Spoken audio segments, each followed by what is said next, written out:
भट्टी साहब, ये जो मईशत है अल्हम्दुलिल्लाह अच्छी जा रही है, इसमें इस्टेब्लिशमेंट का बड़ा भरपूर रोल है, इकनॉमिक काउंसिल का बड़ा रोल है, आर्मी चीफ बड़ा काम कर रहे हैं, ईरान में से इन्वेस्टमेंट आ रही है, सऊदी अरब से आ रही है, एक पाकिस्तान की परसेप्शन बन रही है।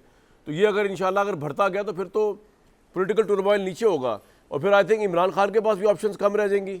अभी तो ऑप्शंस नजर आएंगी, अगर ये मईशत ठीक नहीं आती फिर इमरान की ऑप्शन बढ़ेगी, लेकिन अगर मईशत ठीक होती है तो इमरान की ऑप्शन फेड आउट हो जाएगी बाहर आने की या नहीं? पहली बात तो ये है कि आबद भाई मुबारक हो आपको। अब आपने खुद नहीं आना किसी टीवी शो पे, अतर आपकी नुमाइंदगी कर लेगा। आपकी जेलों की, आपकी सख्तियों की, आपकी प्रॉब्लम्स की, आपके सारे कुछ का जिस तरह अतर को एहसास है ना, ऐसा किसी को नहीं हुआ। और किस दर्द से कह रहा था मासूमियत से कि मोहसिन नकवी साहब पता नहीं कहाँ से आगे, आबद शेर अली को सेनेट में होना चाहिए था और मैं और आबद शेर अली एक पेज पे हैं। भाई आबद भाई, मुझे तो जेलसी हो रही है ऐसे ही कि जैसे मुझे होना चाहिए था, वो ये हो गए हैं, ये तो जुल्म है यार, ये तो बड़ी ज्यादती। आबद भाई आपने अपनी बारी पे कहना है कि आप होते हैं भट्टी साहब ताकतवरों के हक में, आप कमजोर के साथ नहीं मिलते। आप आबिद शेर अली साहब नहीं, आप ताकतवरों के साथ मिलते हैं। आप उधर एक पेज पे होते हैं, इधर तो आप दरमियान में साथ एक पेज पे हो। हाय हाय, मैं कुर्बान जावा ताकतवरा के खिलाफ अलमे बगावत करने वाले इलमदीन शहीद, मेरे इलमदीन शहीद गाजी, तेरी ताकत दे सरचश्मे, तेरी लड़ाइयां तो मैं कमाल है भाई, मेरे भाई कमाल है। आप तो बाबा जो बाइडन को आपने गिरफ्तार से पकड़ लिया था, मेरी में इतनी जुर्रत नहीं है। नहीं, मुझे जेलसी फील हो रही है। नहीं नहीं, मैं हूँ आबद शेर अली के साथ, आप नहीं है, छोड़े परे उनके साथ। और आप गाजी इलमदीन शहीद, आप आबद शेर अली साहब की साइड लेके गाजी इलमदीन शहीद ना बने। और अगर शहादत चाहिए तो उससे पहले मरना पड़ता है, जो यकीनन आप नहीं चाहेंगे। अल्लाह आपको लंबी जिंदगी दे। अब तो दूसरी बात, इस हुकूमत के एक ही है हमारे सामने PDM 1 का तजर्बा है। रिकॉर्ड महंगाई, रिकॉर्ड बेरोजगारी, मैं कह रहा हूं मईशत बेहतर हो रही है भट्टी। अब शहबाज स्पीड के लिए आखिरी मौका है, शहबाज गवर्नेंस के लिए आखिरी मौका है, मरियम नवाज साहबा के एज ए CM के लिए आखिरी मौका है, और ये पहला भी हो सकता है अगर इन्होंने डिलीवर किया।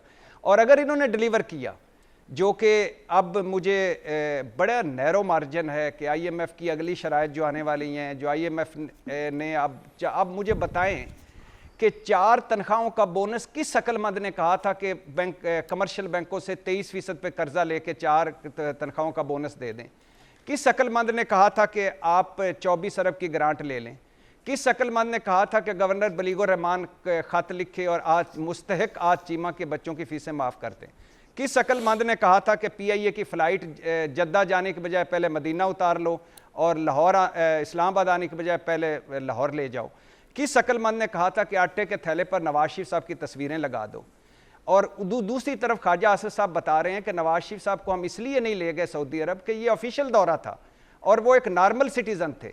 अगर एक वो नॉर्मल सिटीजन थे हैं तो वो आटे के थैलों पे उनकी तस्वीरें क्यों हैं? वो पंजाब हुकूमत के इजलासों की सरबराही क्यों कर रहे हैं? तो लिहाजा अगर इन्होंने अपने भंड ना मारे, गवर्नेंस परफॉर्मेंस पे दी तो सूरत हाल बदल भी सकती। बिल्कुल सूरत हाल बदल नहीं रही अतर साहब आपके ख्याल में? जिस तरह के मैंने अदाद शुमार आपको मईशत के बताए हैं, तो अगर ये इंप्रूव कर जाते हैं फिर तो इमरान खान इनरेलेवेंट हो जाएंगे कुछ टाइम के लिए, या नहीं आपको लगता है वो फिर भी रेलेवेंट रहेंगे? देखिए, इररेलेवेंट तो देखिए जमात को वोटों से होंगे ना, किसी भी जमात को वोट पड़ेगा जो अवाम वोट देगी। अगर मईशत को दुरुस्त कर सकते हैं तो 2 साल के अंदर जो बहुत सारी बेहतरी के ये दावे करते हैं कि हमने मुल्क को दिवालियापन से बचा लिया, क्या उसमें आपको वो चीज़ नज़र आई? देखिए, ये समझने की चीज़ है कि कभी भी आपकी इक्तिसादी बेहतरी विदाउट पॉलिटिकल जिस तरह की सिचुएशन है उसमें इस्तेहकाम नहीं आएगा, नहीं आ सकती। अगर वो आएगी भी तो वो ग्राउंड के ऊपर रिफ्लेक्ट नहीं होगी। लेकिन इसलिए कि आपने सारी कौम को इमरान खान का बाहर आने के बाद उनकी गारंटी को लेने को तैयार नहीं कि वो करेंगे क्या,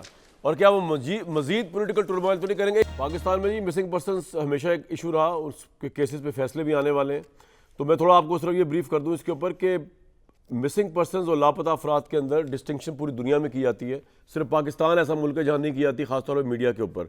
मतलब मिसिंग पर्सन तो हर कोई शख्स हो सकता है जिसको रज़ाकाराना तौर पर भी अगर वो लापता हो जाए तो वो मिसिंग पर्सन है, लेकिन यहाँ पे जबरी गुमशुदगी और मिसिंग पर्सन इसको ज़रा देखने की ज़रूरत है।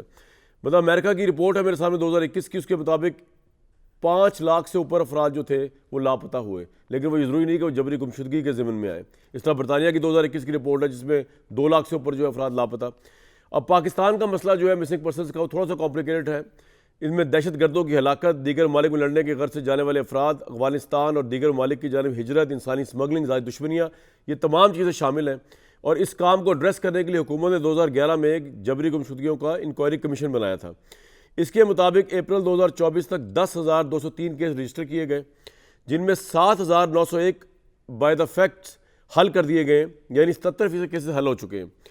और जबरी गुमशुदगियों में नामजद अफराद अक्सर महज लापता होने के केस अब उसके अंदर रह गए हैं। अब पाकिस्तान में ये भी प्रॉब्लम हमने देखा, जब कुलभूषण यादव का मामला आया तो अक्सर केसेस में जब दुश्मन ममालिक की इंटेलिजेंस एजेंसियाँ शामिल होती हैं और पाकिस्तानी शहरियों को भी उसमें इन्वॉल्व करती हैं साथ, तो फिर रियासत को उनके खिलाफ लड़ना भी पड़ जाता है और बड़ी चीज़ें भी हो जाती हैं। तो बेस्ट थिंग ये है कि मिसिंग पर्सनस कमीशन जो है उसकी तरफ मामलों को रेफ़र किया जाए।